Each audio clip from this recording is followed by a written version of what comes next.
to the conversation our expert commentator and trainer, Mr. Neil Hill, who's all too familiar with this guy coming to the stage. He's been third in this competition, won the Arnold Classic, and Neil, you've worked closely with him. This is a time where you get to sit back and analyze what's been going on with one of your proteges over the past 6 months to a year.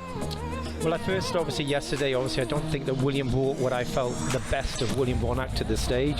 I feel that William's got all the tools, the physique, the muscle bellies, the separation, hardness, refinement to really dominate and potentially win this class. Like a lot of maybe 3 other athletes, I don't feel that he brought his best yesterday, but from what I can see at the moment, I feel there's a bit more hardness, dryness, refinement, and there's a lot more feathering I feel through this front. Yeah, and it's going to get very tricky here because we're seeing them individually. Until we see them all next to each other, then we'll maybe on a percentage basis be able to determine how much they dried out. But he looks a little bit more sharper than yesterday. I imagine all of them are going to be a little bit more sharper. But getting to the meat and potatoes, I think his strengths here are his arms, his legs. His back double bicep is very solid.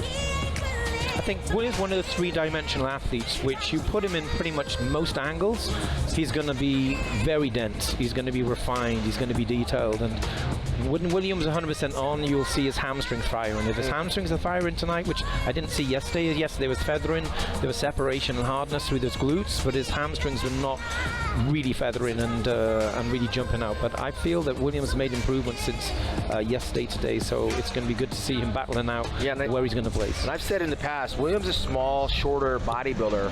He needs to open up a little bit more so he appears bigger. Remember in Pumping Iron with Arnold, he said, Franco, you have to open up, you have to be grander.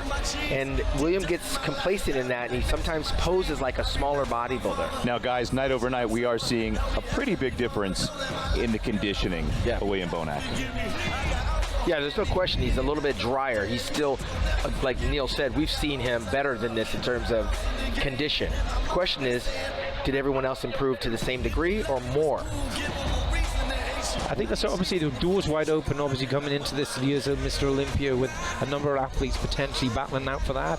So obviously with William up in his game from yesterday, today, big respect. And obviously his main competitors, which we're going to be battling against him for that number 1, 2, 3 spot. Hopefully there's going to be, improvements with their physique, which is going to mean tonight's final is going to be more exciting for all those audience out there. Right, well I've said this in the past, even when you were working with William, he was always on the bubble of kind of spilling over. He's got a very short torso. He's got to keep his midsection tight throughout, especially in the transitions, and I think that's where he's lacking a little bit of detail that I've seen a little bit crisper in the past.